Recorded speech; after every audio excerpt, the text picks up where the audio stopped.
Dizer que o quinto filme da franquia Pânico é definitivamente um filme da franquia Pânico pode parecer uma piada, mas é muito autoexplicativo. Obviamente, para quem viu pelo menos o primeiro filme dessa franquia, dessa cinesérie.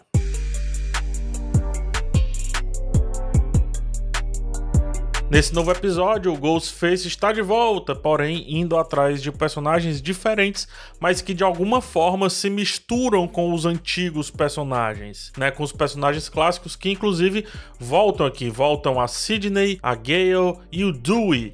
Dewey, é sempre difícil pronunciar, mas enfim, o Dewey, né? Eu falava antigamente Dewey.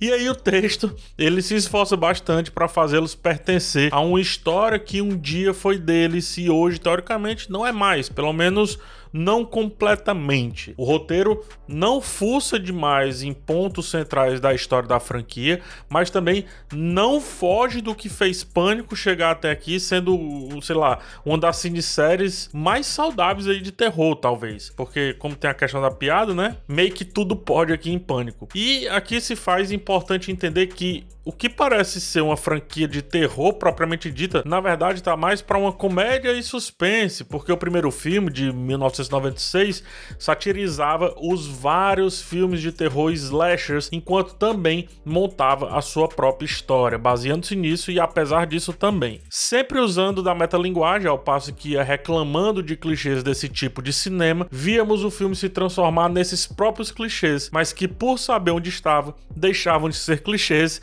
e viravam fortes recursos narrativos para nos envolver em uma história simples e até certo ponto limitada sobre vários aspectos, desde o técnico até o estético. O novo filme propõe então uma metalinguagem da metalinguagem. São duas camadas para além das camadas que os filmes anteriores trabalharam. Eu explico direitinho. Cada filme tem um grande tema que busca destrinchar. Por exemplo, o primeiro vai na questão dos clichês do cinema, né? Coisa que eu estava falando agora há pouco. O segundo explora mais o arquétipo da protagonista nesse tipo de história e também cria uma sátira a respeito da origem do mal. E eu vou parar por aqui para não entregar muito aí da cinesérie, mas esse daqui, o novo filme, ele vem satirizar dois novos temas. Um deles é o fato do fã que se acha maior do que a obra simplesmente por ser fã já há algum tempo, papo que se encaixa para além do gênero de terror, porque questiona até mesmo como os artistas sofrem, ou podem sofrer, melhor dizendo aí, uma certa censura a partir disso. E o outro tema trabalhado é em como uma nova fórmula, que na verdade é o resgate de uma antiga fórmula,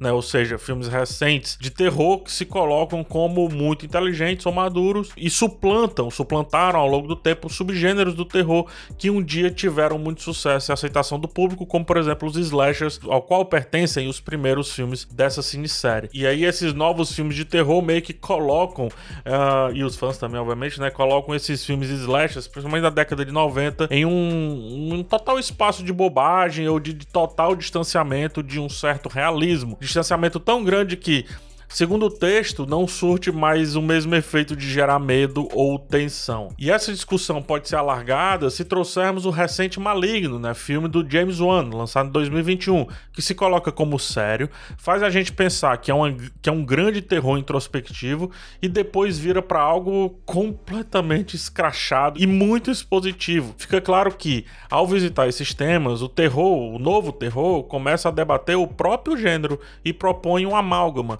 uma era que condense o velho e o novo, a fim de aí sim criar o novo terror de fato, sem que precise matar subgêneros antigos para parecer mais inteligente ou diferentão, o que é que seja. Se lá no prólogo do primeiro filme a mocinha em perigo, né, e o Ghostface ao telefone citaram Sexta-feira 13, Halloween e filmes aí dessa toada, dessa vez as citações são Babadook e Hereditário, só para citar alguns exemplos, né? É dito de maneira literal por uma jovem que ela prefere, por exemplo, algo mais psicológico, algo mais interno, mais introspectivo e mais denso também. Não mais um simples filme de terror onde o assassino persegue jovens fazendo burrice de maneira contumaz. A partir disso, o roteiro desconstrói essa percepção até chegar ao clímax do seu final, que condensa todos os fragmentos dessa desconstrução. Olha só que legal. Ele joga tudo no chão, né? Ele tinha um quebra-cabeça pronto, montado, Ele desconstrói todo esse quebra-cabeça e depois reconstrói praticamente com as mesmas peças, a fim de aí sim criar um slasher com novos e antigos clichês, nesse caso específico de Pânico 5. Tem uma questão mental muito forte acontecendo aqui na trama, fortifica esse ponto que eu trouxe. No caso, né, a gente tem uma pessoa sendo assolada por sombras do passado, enquanto há uma sutil discussão sobre herança macabra no caso, e personalidade. Porém, como a principal construção ainda é de um filme onde um assassino vai matando qualquer pessoa burra que vê na sua frente, temos algo como se o velho e o novo se encontrassem com as próprias assinaturas da franquia Pânico, que vão sendo encaixadas aqui na história e também na estética desse filme. Olha só que projeto assertivo no geral. Ele se constrói sob a ótica de uma crítica muito presente hoje em dia, que é o lance do fã tóxico, e sustenta isso sobre 3 pilares: os novos clichês, os antigos clichês e os seus próprios clichês. É como se fosse um pânico, dentro de um novo cenário de filmes de terror e suspense, aceitando-os e realocando-os. E isso garante tranquilamente a existência desse projeto que parece ou parecia ser um caça-níquel, e quando você traz esses assuntos, não é mais. Aí você diz, realmente a franquia precisava se atualizar. E assim ela fez. Nenhum desses temas precisa de mais de 1 minuto para serem entendidos e também abstraídos a serviço da história ocorrer sem tanta pausa. Tudo isso é dito e o filme se aceita enquanto matéria-prima também de maneira muito literal.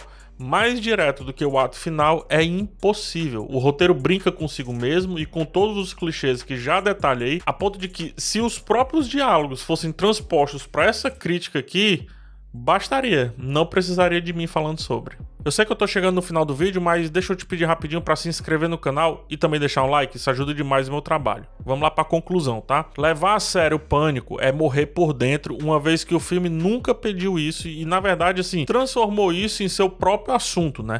O livrando de diversas questões e o colocando em um lugar de diversão, mas sem deixar de pensar o cinema no qual ele está inserido. O 5º filme, ele se apropria desse mesmo caminho, se atualiza e também se apega ao passado da arte de fazer esse tipo de terror, sendo então uma maneira de honrar o seu próprio legado e abrir espaço para novos assuntos serem trabalhados dentro dessa temática, coisa que fez com escracho e muita liberdade. Porém, fico alerta, para ser entendido em sua completude é preciso saber o contexto no qual o Pânico 5 está inserido, caso contrário tudo vai soar como uma piada interna, tão interna que parece que estão zoando até mesmo com quem está assistindo.